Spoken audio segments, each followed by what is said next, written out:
I made over $100,000 on Upwork, and today I'm going to show you guys exactly how I did it. But here's the crazy part. I sold my first client within 5 days of jumping on the platform because of some of the tips that I'm going to give you today. I used a mix of AI, n8n, and code to build systems that businesses actually need, and they paid me well for it. And the best part is these tricks work across any niche, so you don't have to be into automation for this to work for you. Jumping straight in, the first thing we're going to talk about is the profile, because if you don't get this right, it doesn't matter what you apply for, you're not going to get any jobs. And the first thing that is the most important, believe it or not, is your profile photo. Now you need one that stands out, and a lot of people just simply get this wrong. Most people don't know what it looks like on the other side of Upwork when you actually post a job and you're getting applicants. So I'm going to show what that looks like right now to you guys, so you guys can see how important your profile photo is. So this is what it looks like when a company is trying to hire on Upwork. Here you can see that there's only about 2 sentences that get shown from your application. You've got your photo here. You have a little bit on their rating and their job completion stats.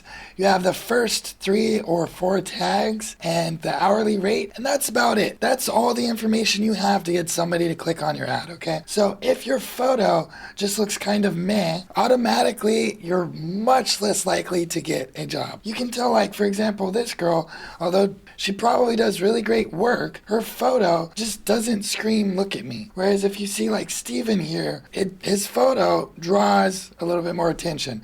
Or Kalusum, her photo draws a lot more attention. That blue with the pink contrast really makes that photo pop, and it makes your eyes go to that place. Same with Andre here, his photo is really nice, and Kabir, like that photo looks really, really great.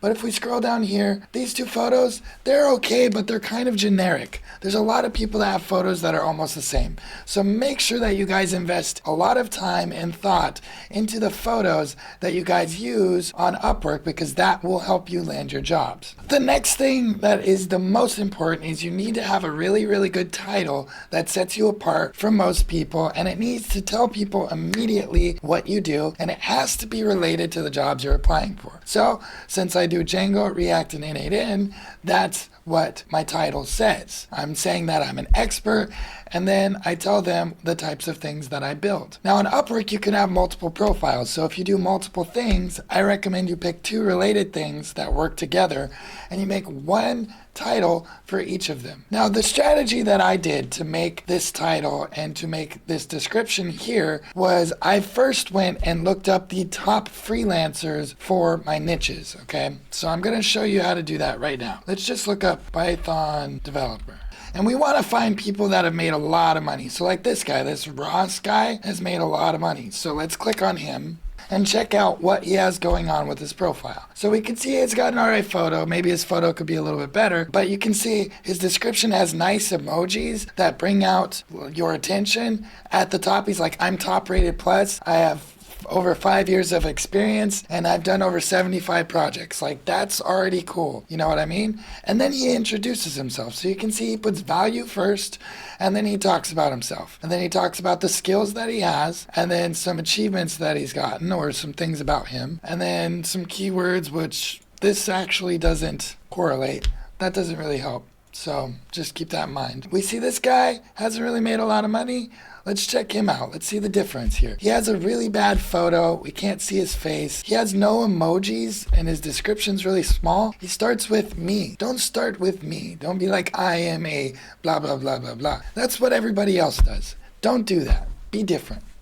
Let's keep going, try to find another guy. This guy's earned $400,000. He looks pretty good. You can see he has a photo that really pops out, like that grabs your attention like that. His photo, I think, is pro. Next, he has, of course, the value statement right here at the top, which is really good. And then he says what he brings to the table. And then he says, "This is the type of work I'm working with. Here's my tech stack, and here's the projects." And you know, he just keeps going and packing value. Then we can see he has an introduction video right here, which I'm sure is really great. I'll talk about that in a minute. But all in all, it looks like a pretty good profile. So now jumping back over to my profile, let's talk about the psychology of why I did some of the things I did. So of course, I first did a value statement right here. I could maybe follow it up with like, I have more than a decade of experience programming. Don't necessarily need to, but I could. I let them know I specialize in designing systems in Django, leveraging a decade of experience. Throughout my career, I built these types of things. I also do n8n stuff. Let an expert get this job done for you so that you don't have to. And then I have, of course, the different bullet points about me and the types of service that they can expect from me, and then some of the services down below. If we go into the back-end development one, we can see kind of the same thing. The difference is I changed this here and this here to represent the profile that I'm currently on, okay? So guys, make sure you use emojis. Start it off with the value statement, then bring in a little bit of your experience. Tell them about the types of systems you build or the types of things that you do, the types of projects you've worked on, right? And then let them know why they should work with you, what kind of service they can expect. Look, I'm fast, I'm responsive, I'm trustworthy, I have satisfaction guaranteed. You know, you can even tell them that you'll give them a refund if they don't like the project. That's if you're bold and you really know what you're doing. And then you can just pack on some more value at the end, you know, to get it going, okay?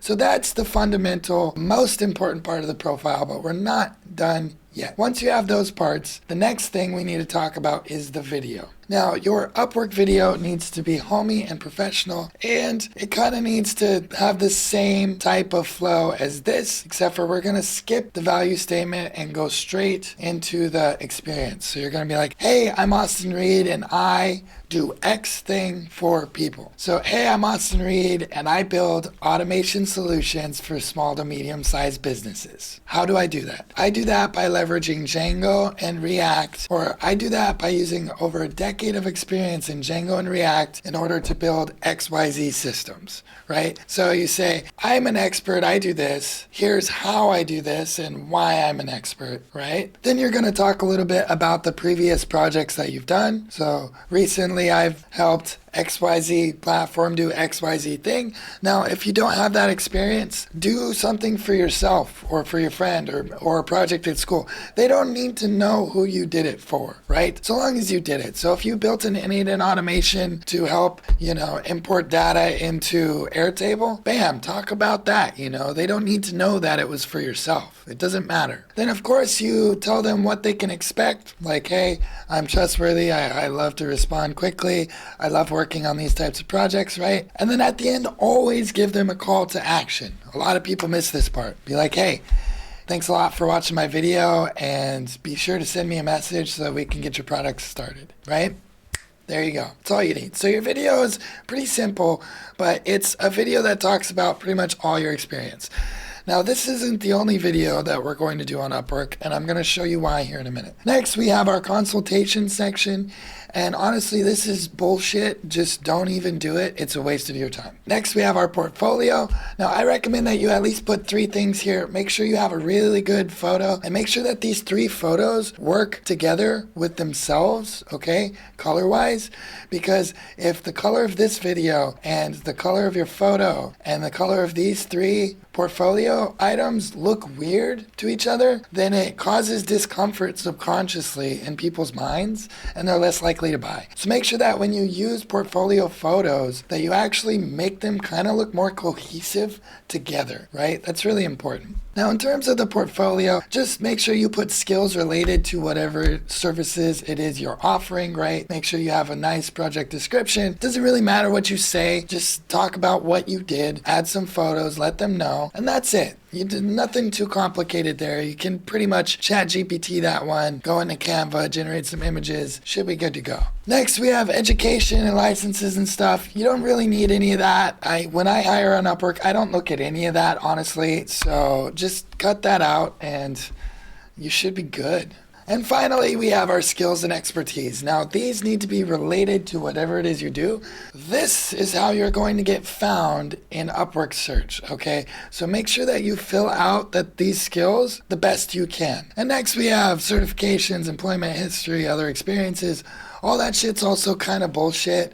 Maybe put a little bit there if you want, but honestly, nobody looks at that. So you can just kind of leave it out. You'll be okay. If you're looking to level up your skills and land more clients, I have a free Skool community where I answer questions daily and we do weekly live streams about topics just like this. So be sure to check that out. I almost forgot the most important thing with the profile, and that's actually the price, okay? Now, the price your profile is set at does not have to be the same price that you use to apply for jobs. Set your price high from the beginning. Don't make it cheap. If you make it cheap, you seem cheap, and then people with money don't want to hire you because there's this negative association with cost and quality. What does that mean? Well, cheap clients look for cheap things, right? And they expect quality stuff. And if they're not paying you enough to do a good enough job, then you're going to have a problem. On the reverse side of that, rich clients oftentimes will hire expensive people because they think it's higher quality. They think, oh, if you're charging this much, you've spent a lot of time doing this, you really know what you're doing, so it's high quality stuff, right? So you need to find the medium in between there. I would say stay away from cheap. Especially don't start cheap. Just skip it altogether and go straight to a medium to high price point, because that will show that you know what your value is worth. If all those people that say jump on Upwork and charge little when you start out and get a couple projects, they have no idea what they're talking about. I started charging pretty well off the bat. My first project was $750, right? So keep that in mind. Make sure that your hourly rate's high, and you can always bid a little bit lower. But generally speaking, if you're getting people on the phone, it doesn't have anything to do with your job experience most of the time. I've hired people who don't have job history on Upwork, and people do it all the time. Because if you know how to position yourself properly and say the right things, then you'll be able to get the job whether or not you have the prior experience on your Upwork account. All right, now it's time to jump into the proposal portion. Now this is the most important thing. I have a couple of rules that I use to filter out certain jobs to be able to apply to them better. So I'm going to share some of those rules with you here today. So the first thing I recommend you guys do is that you guys make a couple of job filters and you save them. That's really important.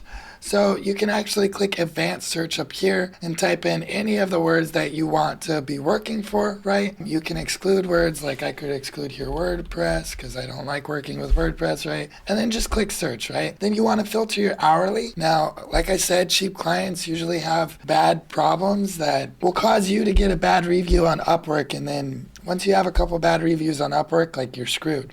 Right? So be sure to filter out the cheap people just by increasing the hourly. Now, fixed price projects are good. I've done a lot of them before. Sometimes they can be better. You can make a lot more money on them, but also they can really suck because maybe you promised something and you weren't sure how much work it was, or maybe you have a client that does something called scope creep where they add extra work to it. So it's kind of like a double-edged sword on the fixed price stuff. However, on the hourly stuff, you have to download the Upwork time tracker and take screenshots, and that in and of itself is also annoying and shitty. So it just kind of depends on what you want. I do both, but I primarily focus on hourly jobs. So once you've done that, I recommend you log in at least once or twice a day and you just apply for all the jobs that are relative to you.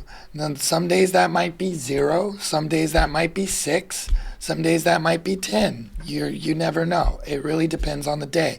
But make sure that you're laser focused on the best jobs where you can provide the most value. That is the most important thing. So whatever that looks like for you, be sure that you only apply for those ones. Now in the USA, and I'm not sure if this is true in every country, but most of the jobs that I've gotten hired for get posted on Tuesday and Wednesday around 10 o'clock in the morning for whatever time zone they're in the US. So I always would log in around 11 to 1 o'clock and apply for jobs on Tuesdays and Wednesdays, and that would get me the most results out of all the days I applied for. I promise you guys, no matter where you're applying for jobs at, that there is a time window that is optimal for you guys to be applying. I don't know what that is for other countries. You're going to have to figure that out. You do that with a lot of testing and just a lot of skin in the game. Beautiful. So let me tell you how to filter out jobs first, because applying for jobs that you're never going to get is not worth your time, right? Or applying for jobs where the client is just bad person is also not worth your time. So the first thing is if the client has bad reviews or bad star rating, you should probably filter him out. But before you do, make sure you look and see what people said about him, because maybe he just had a bad freelancer. You never know. right? So be sure to read this part down here if they have a bad feedback. The next thing, if they have a really big range of an hourly, then they're probably going to hire on the cheap side, just so you know. So like this guy is trying to hire between $15 and $50. Well, I'll tell you, man, developers, at least in the US, like they make between 35 and 55, right? So to say 15 to 50 means that this guy either has never hired a developer before, or he really wants to find somebody cheap, or he just doesn't really know what he's doing. So I probably wouldn't apply for this job just because his hourly range is so big. That being said, if we go in and we look at the job and we look at the previous hires, seems like his average hourly paid is $95 an hour, which is quite high. It's actually quite good. So if we look in here, there's this guy that did some Office plugin development. So that's telling me that, hey, you know, actually this guy might be a good client, even though his hourly range is high, because we can see here that in the past, he's paid a lot of money for some work, right? So I might actually apply to this. Now, I can see here that this is probably written by AI, and this is a problem lately with Upwork. So it's hard to know what the client actually needs because the client just generates their job with AI, and most people apply with AI. So it's like things have got muddy, whereas before AI, it was really, really easy to land jobs. Now it's a little bit more difficult, but the strategy still works. Let me find another job. Now this job looks like it would be really good. It's between $75 and $100 an hour, which is quite decent for a Python developer. That sounds good. And it seems like they know exactly what they're looking for here. This is AI written, but it seems like they know what they're looking for. So I'm going to go ahead and apply for this job right now and just show you what I would write. So let's go apply now really quick. Now, when it comes to how much you charge for a project, generally you want to charge a little bit higher than their top hourly rate, unless they're already pretty high. So for example, if somebody posts a job for $45 to $55 an hour, I might post $60 an hour or $65 an hour. And the reason why I do that is because I can set myself apart from the other people, showing that I can give more value. At least I might get on the phone because they might want to know what the difference is between 65 and 45. And once I get them on the phone, it's really easy to sell them. Okay, and I'll talk a little bit about the strategy there as well. For this job in particular, though, it's really, really high hourly range, so I might do $85 an hour for this one. How often you want to increase? Never. This doesn't matter. Okay, next here, let me talk about the psychology of doing a proposal. So the first thing is okay, like I showed you guys before, you only get about 2 sentences, maybe, right? So if you say, hey, I have 7 years of experience with blah, blah, blah, blah, blah, or hey, I read your proposal, hey, I'm excited about your proposal, or blah, blah, blah. Look, everybody's saying that. Hey, I have 6 years. Hey, I'm excited about, hey, I'm writing to tell you that I'm interested in, like these ones, like they're all saying the same thing. So immediately I'm like, you know what I mean? But then I look here and I'm like, hey, you know, I made a quick Loom video to show you how I can grow your brand. I'm like, you know, that's interesting, right? Or like, hey, this project looks interesting. I made a quick video to introduce myself. Like, that's pretty good. And you can let the videos be a little bit more generic too, right? So keeping with that theme, what these guys are missing here, all of them, is emojis, right? Because all these guys are using plain text, but none of them are using emojis. So if you say, hey, I made a quick video to show you how I can bring your company value. I made a quick video to show you how I would automate that process.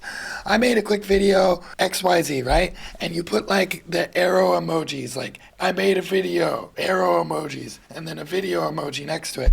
Like people are gonna look at that. They're gonna scroll and they're gonna see like your thing with emojis, and they're gonna be like, dude, yeah, this guy's cool. And then they're gonna be like, wait, he made a video? Let me check that out. And they're gonna open the video. The first thing you put in your proposals is some sort of emojis, okay? So we're gonna put emoji, made you a video, emoji. Okay, so that's like the first thing, and that'll pretty much take up your 2 lines here, like this guy here, like 2 lines video. This guy here, 2 lines video. So that like takes up the entire whatever space there is here. So that takes care of that. You got their attention. They opened your ad. Maybe they watched your video, maybe they didn't, but they opened it, they saw it, right? That was your first goal, was to get them to pay attention to you. okay? After that, you need to show them why you would provide value. And I'll talk about the video in a minute, okay? So here I see like we're looking for a skilled Python developer to help automate a quoting process, blah, blah, blah. What I'm going to do is I'm going to take what they said and I'm going to say it back to them. So I see you are, and then I would maybe even just copy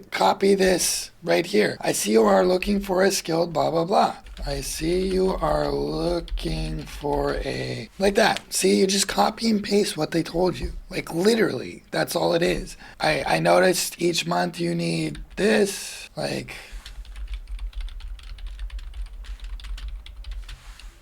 bam. So what did I do here?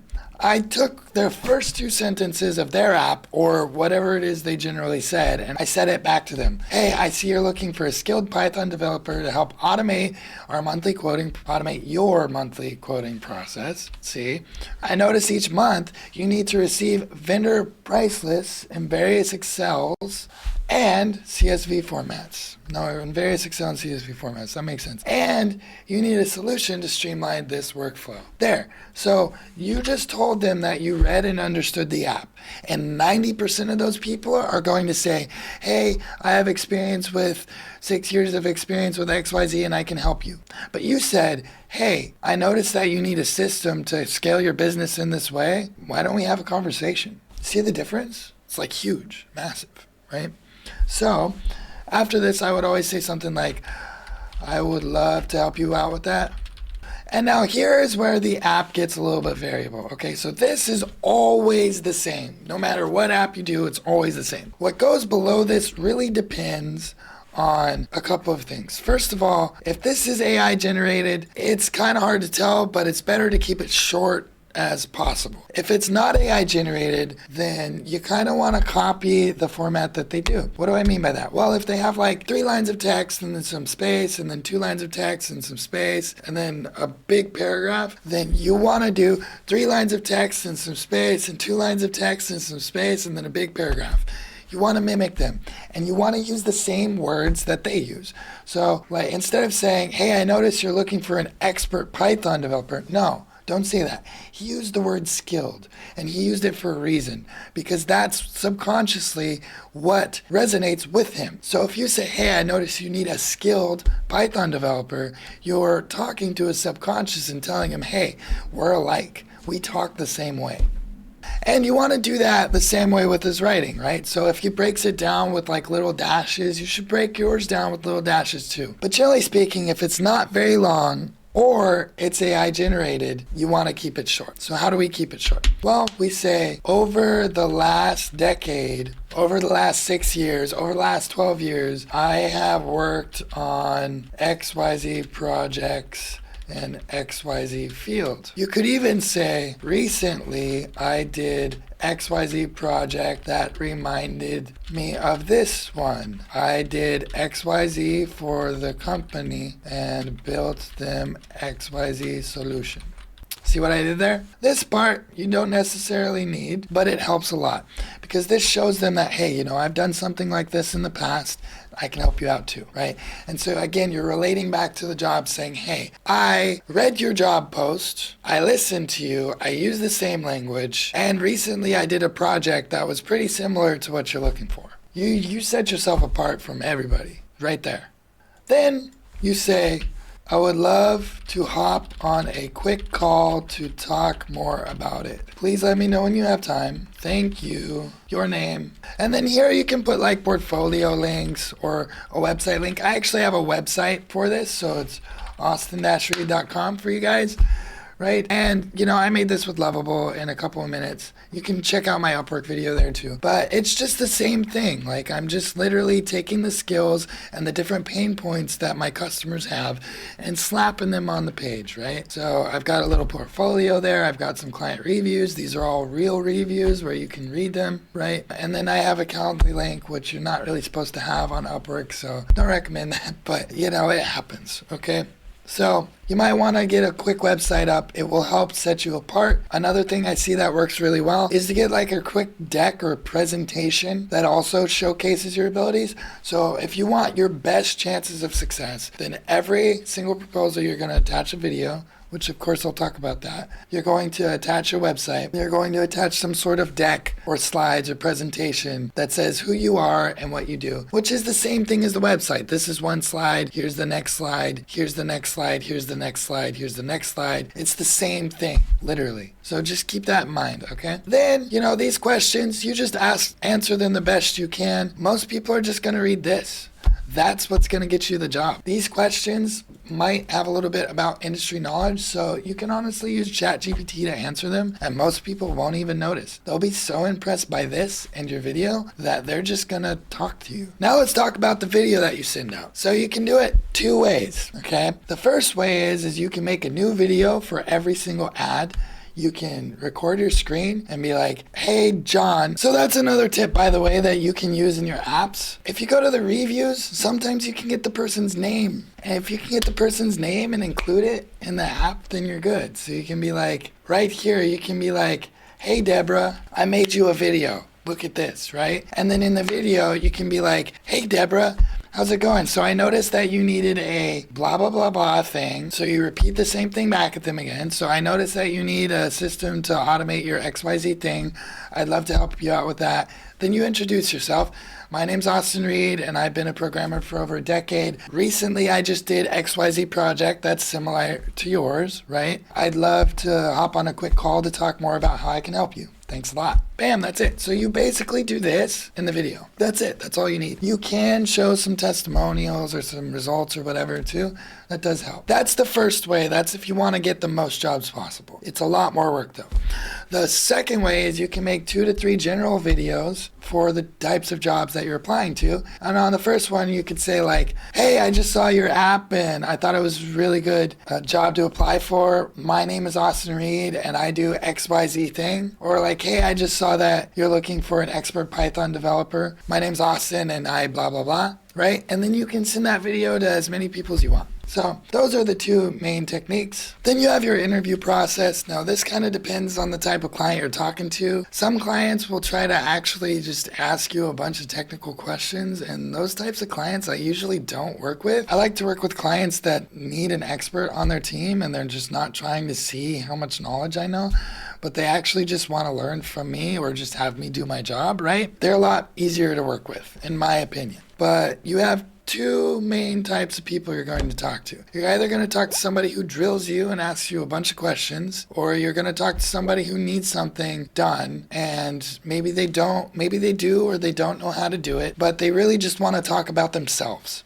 Right? So that person's probably going to be the business owner. The other person's probably going to be some sort of hiring manager. If you're talking to the hiring manager, you just need to know your stuff and answer the questions well.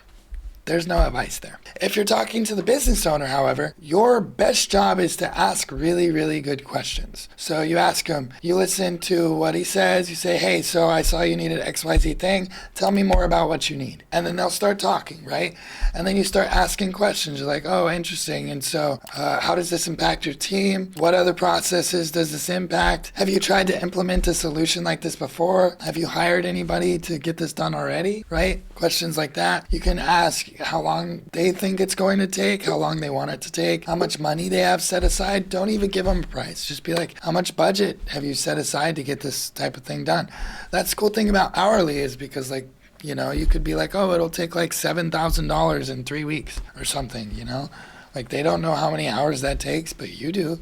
Do the math, make sure that you know. Just ask really good questions. And if you can let them know that like, hey, first of all, you see problems and things that they don't, give them free advice too on the call. But let them know, hey, like I actually care and I want to make sure this works for you. Ask them questions that make them go, oh, I've never thought about that, because those are the questions that's going to make them think in their head, holy shit, this guy's an expert and he knows what he's doing. Of course, never interrupt them. Always let them talk. That's really important. Use the same words that they use.